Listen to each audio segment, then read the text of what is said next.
Hello, everybody, and welcome to another edition of the Winner Circle Sports Betting Podcast. It's Wednesday, September the 4th. And as always, I'm Sean Higgs, and I'm joined by Chip Chirimbes, our Wednesday show. Listen, I know people want some baseball, and maybe next week we'll do a little baseball beginning of the week, but, who isn't excited for football? So we'll talk some NFL today with Chip. But first, before I get to that, hit the like button here. All right? It's all about trying to grow the show a little bit. Hit the like button. You could share if you want. We're on the Twitter world, Chip Chirimbes and myself, gamblersworld.net. Give it a follow. The NFL is back. Early bird specials up $5.99. Go get it. If you don't want to go the whole season, I don't know why you wouldn't. You can get a 3-7 or 30-day package, all guaranteed. At least we show a profit, or we credit you back and we roll it back. But listen, with football Thursday, Friday, Saturday, Sunday, Monday this week, get that weekly pass. Start off with a nice weekly pass, folks. Let's go. And in the description on the webpage, on Twitter, all tweeted out for you. The X, our football contest is up. I know yesterday, listen, I talked a lot about it. I'll try to keep it brief. It's a progressive pool, all right? It's free money. You win, you get money. It costs you nothing to do. You just got to enter it. Not as easy as hitting the like button, but pretty much you're going to bet on football. Can I get in the pool? I don't see why not. I don't know. I'm sure you could. No, why can't you? I say you could enter, but I'm not the end all. We'll talk to the big boss soon. We'll see. Do we get a thumbs up in the background and underneath? Yeah, Jim. Yeah, it's allowed. It's allowed. Yes, so we could enter as well.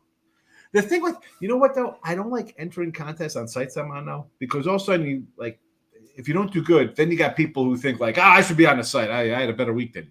Well, do good. Then all of a sudden it's like, all right, fella, take it easy. Anyway, we're taking it easy here on a Wednesday. My guy Chip, we'll be talking about Arizona Bills. I got Dallas Browns, but let's talk yesterday. How'd you do in baseball? What is going on? How are things looking for you this weekend? What's on tap? Yesterday, my big play in baseball was Toronto, and as I had mentioned before, you score 6 runs in the first, and you can never feel comfortable in a 9-inning game, and they end up getting beat 10-9 by the Phillies, and Philadelphia shows a lot of character by coming back, but I certainly wasn't happy because it turned a really decent day into a losing day. Yeah, we were talking about that before we got on. We're like, it's everything, and you're like, Toronto. I said, like, oh my goodness, like. Listen, I get it's a 9-inning game and bullpens are questionable. You're up 6-0. You think the Phillies be like, you know what? All right, let's just get out of here. Battled all the way. What did they score? 5-6 runs in the top of the ninth too? I think they scored 3 and 3, the 7th and 9th. But this Toronto's been an imposter for years and years. I mean, every year I keep hearing about their possibilities, and they just don't have obviously the relief pitching or the depth in their lineup. I mean, Guerrero's a great player. Probably on his way to the Hall of Fame, but you can't do it by yourself. I've been saying for the last couple of years with this year, I thought this year they should have just traded everybody away. I mean, what are we holding on to here, Toronto? Oh, well, next year. Well, next year, Gausman and Barrios and Bassett, they're all a year older.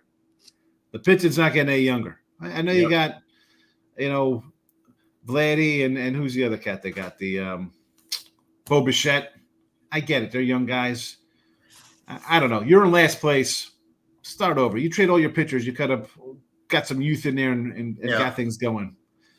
But I had a 1-on-1 day yesterday. I had the O's over, which got there, and then I went Dodgers over when I saw the pitcher. I thought Buehler would give up some runs. Not enough there. I got to 6-2. The total was 9. So 1-on-1. I've been scuffling the last couple weeks of baseball, but I will take a scuffling like 8-10 kind of mark with underdogs. Right? I'm not laying 345 with the Orioles or these crazy, you got some huge numbers now. But yeah, football. I'm looking ahead to football. I got Thursday night winner up in football. I got Monday games up. I'm ready to go in NFL. I'm working on my college card though. Do my little write-ups today and tomorrow, Chip. You got any NFL come up before we jump into this weekend stuff? Our game particularly in the NFL, I like to see what happens to the number and what the public and guys in our profession are looking at, and before I evaluate and really make a strong commitment. You guys have me doing Arizona and Buffalo, which I may not even consider using as a side, But I think, Sean, I got some pretty good stats that I'll give you an insight onto the total for the game. Yeah, well, you know what? Here we go. So the line opened around 7 or 8. It's a 6.5 now. Even a 6 I saw at some spots here. Bills over Arizona. And, the Bills got rid of their wide receiver who just basically said, I forgot how to play football last year. I was bad. I don't know. This is going to be I think you got a new OC in here. It's going to be a kind of run-heavy team here with Cook in the backfield, maybe more tight end action. The wide receiver plays. All right, you lose that guy. I get it. You still have a MVP QB running the show here. Arizona, a lot of hype on Murray. When the guy's healthy, the guy plays. I mean, the 1 year he was healthy, 2 years ago, he had like 25 touchdowns. He ran for another 11. So the excitement is there, right? Harrison Jr., they're pumped up. I wish I would have grabbed this at a bigger number way back when it came out. I don't have this game myself. The total is a 48 here. So, I mean, I want to hear what you got to say because I know what I kind of like in this game. Well, Murray, he hasn't played during the preseason at all, has he? I mean, very limited amount of action, if any. And, this Arizona team is kind of interesting because at home, they've gone over last year, 7 out of the 8 games they played. And yet on the road, it's a whole different story for them. And particularly against any teams from the East, when Arizona's on the road, they've only gone over 4 of the last 20 times they played. So think about that. When they travel east, they just don't put it together offensively. And Buffalo, by the way, in their last 11 home games has gone under 9 times. And when the number's been 47, Sean, and it's 48 on this one, if the number's been higher than 47, they've gone under 13-3. And in their last, this is amazing too, they've gone 2-17. When the number is less than 51. So you have a 47, you go over, you have a 51, you go under, it fits right in at 48. And I'm supposed to play this game under the total. I was going to say, I agree with the under here, Chip, based on the offense just changing. When you have a team that, by the way, I caught this stat, when a team that has won 11 or more games the previous season, they go under 17 out of 19 times in the opening games the following season. So Buffalo did win 11 games last year. So this game, once again, should track to the under. Do you think Allen and the offense here, people just tend to think, wow, it's just over. They're going to put up 35, 40 points a game. But the numbers say different. The numbers say they are an under team. And now you're changing things up. Where running backs, too. Cook's good. Hasn't shown much in the preseason either. So. Listen, now let's be honest. The preseason, they got rid of the 4th game. I don't think I'm at preseason next year. I mean, this is the first year I didn't make money in preseason. I was 500. I'm like, this is terrible. Like, the coaches say they're going to do. Coaches tell you, we're talking about Buffalo. Oh, Josh Allen, he's playing. That day they say he's playing. Then he doesn't play. I mean, what's going on here? Anyway, that's again. I'm agreeing with you on the under. Chip Chirimbes official play under Bills.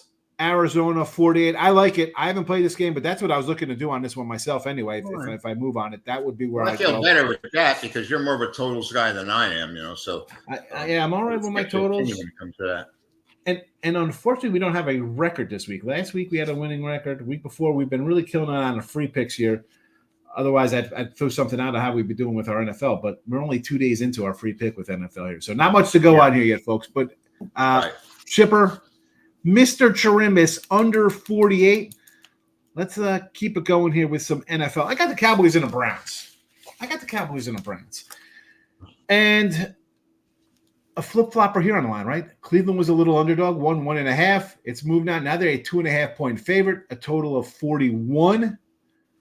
Now I'm a Cowboy guy. I got my little Randy White signed mini helmet there, the old Manser back in the day. This team, and here's a little info for you. I got the Browns at plus 1.5 when it opened up, whatever, plus 119 or something it was. Dallas, where do I start here? Let's just start with a head coach who does less with more than anybody. He's terrible, right? I got a quarterback looking for a $55 million payday. I got a wide receiver who just got a monster payday.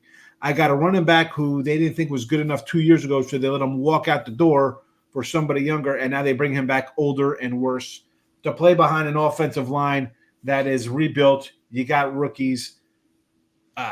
What am I missing here with Dallas? How first of all, how are they winning like 10 games to get over their total, which I don't think is happening?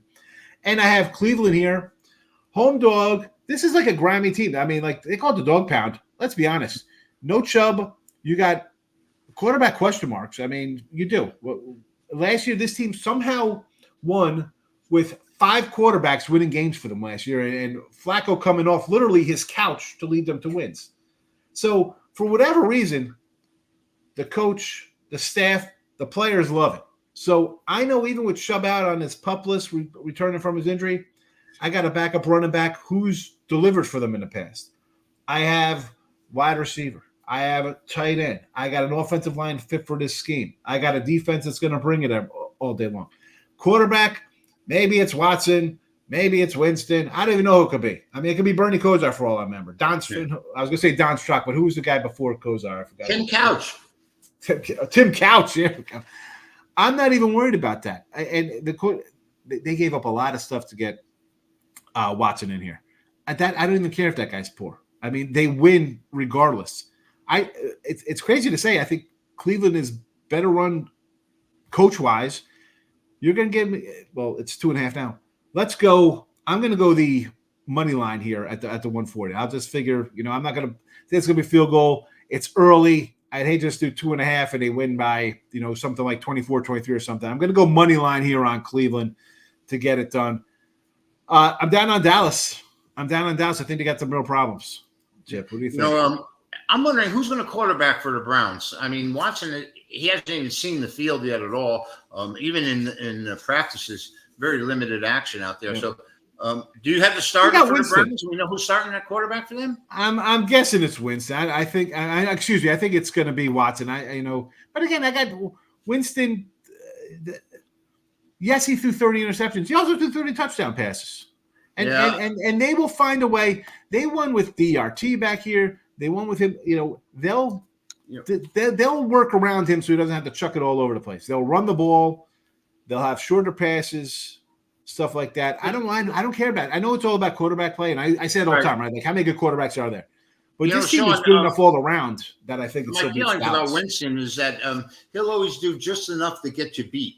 Like you said, he threw 35 touchdown passes, but 36 interceptions. Yeah. So I'm not a big fan, really. And if you don't know the playbook and you don't understand defenses and how to read them, you're going to throw a lot of interceptions. And I don't think he's grown in that department at all. And which is why he's on a second team as a backup. He couldn't take out Carr down in New Orleans. Yeah. Now he's up here, back at a guy. And with Watson, I was like, you know what? I will give him kind of break, right? He was suspended. He came back. He missed half the season. I was like, I'll give him some time to get into the feel of things, right? He came back after being out for a year and a half. Didn't really look all that great last year, right? I mean, he had some problems, hurt. Other guys come in. I don't understand, and I say this we were talking about preseason and quarterbacks playing, whether it's Murray or these rookies. How don't you let a guy who hasn't played or even look good when he did play last year? Can he get into some game shape? Like, I didn't play professional football, but I don't see how you go from – and again, we're not coaches, right, Chip? They had their close practices against teams they're playing that weekend, and maybe there's more game kind of play.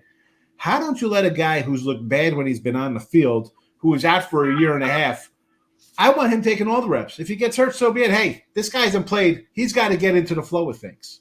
He hasn't played in a year. I don't mind if the guy gets hurt, but look at the money you're paying him. I think they feel compelled that they have to get him out on the field.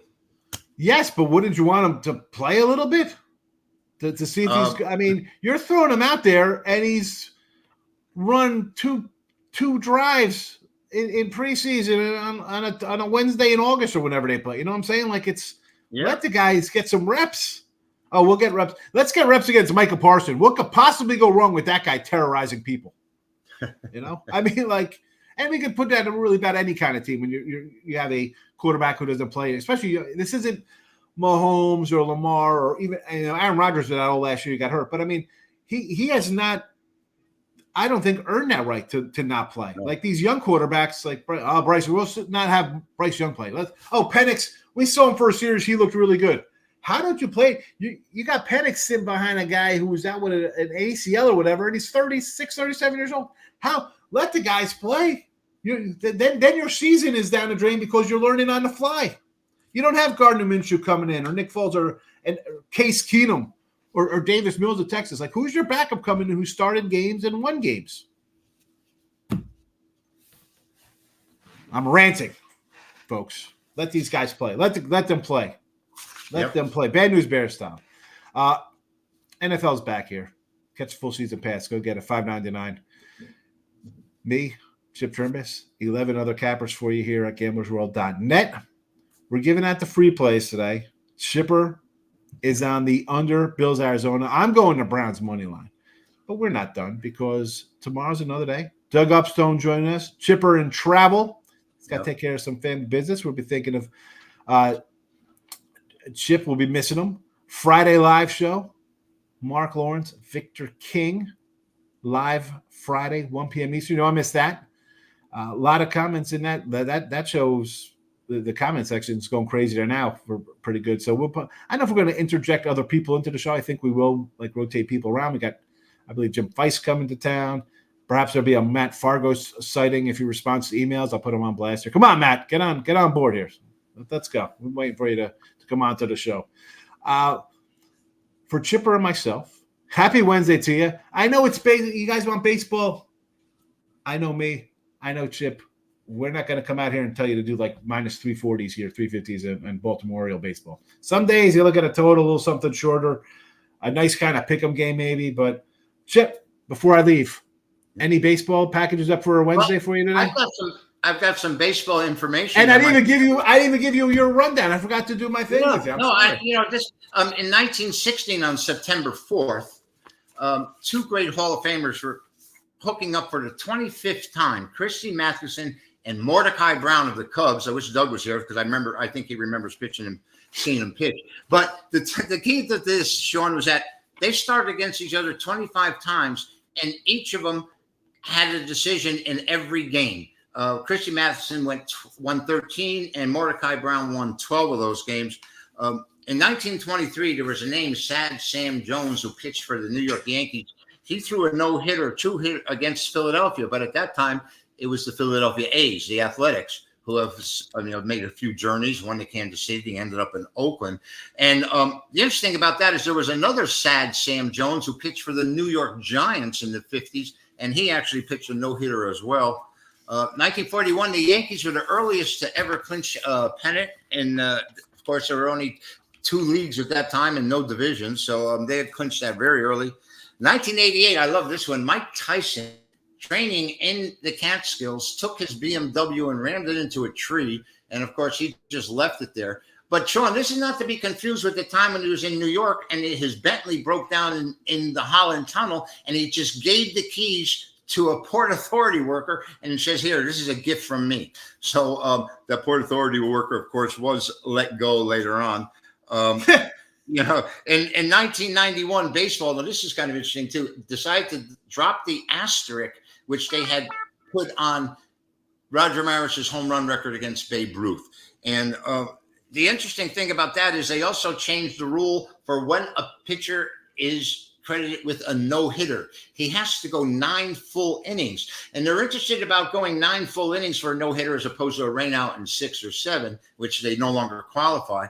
But you can pitch a no-hitter for 9 innings, but you can't pitch a shutout for 10 innings because we're going to put a man on second base. So I think that's way out of line. And on this date in 93, Jim Abbott, I don't know if you remember him, Sean. Yes, Yankee, no-hitter. One arm, right?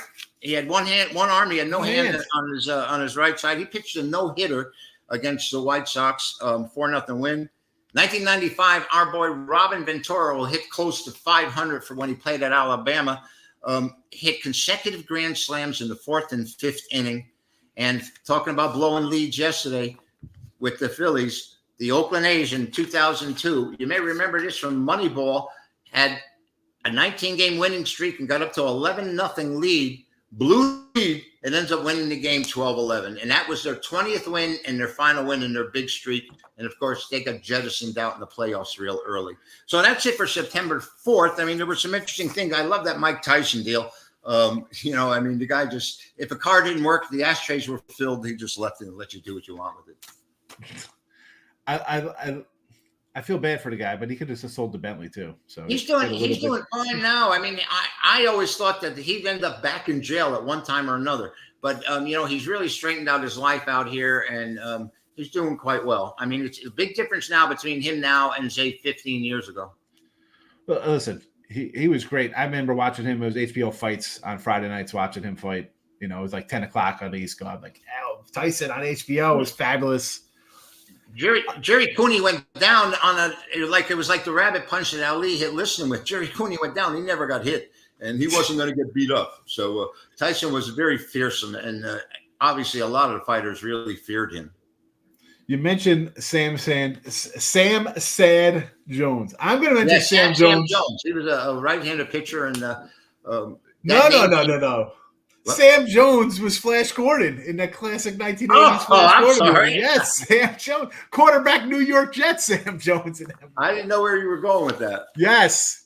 Of course, I'm going to go with nostalgia here, and great soundtrack, by the way, by Queen in that. Flash Gordon. I love Flash Gordon. I think I own it on. I think I bought it on the TV. It was on whatever I purchased it. You mentioned the asterisk and no-nos. How about a couple years ago when they ridiculous said 7-inning doubleheaders and the no-hitters count in 7 innings? That's absurd. Man. 7 innings, you're back to playing Little League, Babe Ruth League baseball. I mean, that's silly. These are major leaguers, and they're worried about playing 7 innings. And why? There was a pandemic out there. So what? How does that affect you when you're on the field? I don't get it. Sometimes please don't start with that. We could go outside. They try to be the smartest people in the room every time they're out there, and they come up with stuff that's just absurd. I mean, Sean, I have a question for you. Let's go. We'll get back to football. We see how this absurd kickoff is now arranged, where the team is lined up on 40 yards away from the kicker. What happens now if they want an onside kick, which they have to let their opponent know that they're going to do that? Yes. And I think that's sort of like telling a batter that you're throwing a curveball or a fastball. Yes. You're going to let them know where's the strategy. But Sean, if you're going to try an onside kick, from where do they place the ball and where are the players? I mean, it's totally different. So I'm still at a loss as to what they do with that. I don't even understand. Why do you got to tell them there's an onside kick coming? Like if you pretty much line up for an onside kick, they kind of know it's coming. They see it set up, or even if it's not, if it's like they line up across the board like they usually do. How are you getting hurt on an onside kick? Come on, man. Didn't Sean Payton open the Super Bowl with an onside kick, or at least the second half? That was second half. Second half, Colts Saints. Yes. Yeah. The onside kick. If you want to get rid of the onside kick, so be it. But can we make it like? Why? I mean, there's a reason there's a rule in there. I understand that, but listen, these guys, they got rid of the freaking what's it? The Pro Bowl game. Oh, we're gonna turn it into flag football, and if they shouldn't even play that. Chip, let's be honest here.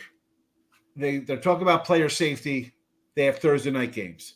We're gonna get rid of spring training. We're gonna get rid of the exhibition preseason games. We're going to add an extra regular season game. We're worried about your safety, but yet you're going to play Sunday and then have a game on Wednesday for Christmas. What are you doing here? Stop with the fake, we're worried about your health. You're not. And listen, if somebody gets hurt, they get hurt, I guess you're worried. Like, oh, guy really got his bell rung. I mean, you go back 15 years, you see guys get hit. You're like, oh my goodness, that would have been a penalty today. Guy would have been put in jail for hits. If you're going to take it out, I say do like the 4th and 15 or 4th and 20 or something from like your own 30-yard line. So if you get it, you're towards midfield. If you don't, the other team takes over. You can't just say, well, here it comes. That's what they're doing. And, the way it is now, if you don't receive the onside kick, the other team, of course, is in great field position. And if you get it now, you still have 50 yards to go virtually, because the ball usually travels just about 10 yards. Yep. So I don't understand what their thoughts were about this. I really don't. Yeah, player safety. But let's play Wednesdays and Sundays. What could go wrong? Yeah. They got players. They're playing Thursday night, and they're playing, and off a Sunday game. And what about the players' physical condition at that time. I mean, they have to get worn down. I mean, the attrition in the NFL is outrageous, right? I mean, how many teams have we seen play one quarterback the whole season lately? It just doesn't seem to happen anymore. That's a whole nother show. We could talk about NFL rules and baseball nonsense and the like. Yeah. But right now we're talking take the under, Bills, Arizona for Sunday. Take the Browns money line Sunday afternoon. One game's at 1 o'clock. I see what I did here, folks. I picked an early game and a late afternoon game for you to have winners in both. And if you want more winners from Chip Chirimbes and myself, head over to gamblersworld.net. You can pick up a 3, 7, or 38 package guaranteed from us. You could get a daily package. You could go get my Thursday night winner tomorrow. You can get Chip's weekend winners. Knock yourself out. $5.99 full season early bird is up right now. Me, Chip Chirimbes, 11 other top cappers. Go get it. Get in the contest. That's all I have to say. Have a nice Wednesday. I will see Chip next week. Yeah. And I'll be back tomorrow with Doug Upstone. Some college football. Get excited, people. Football's arrived. Good luck, everybody.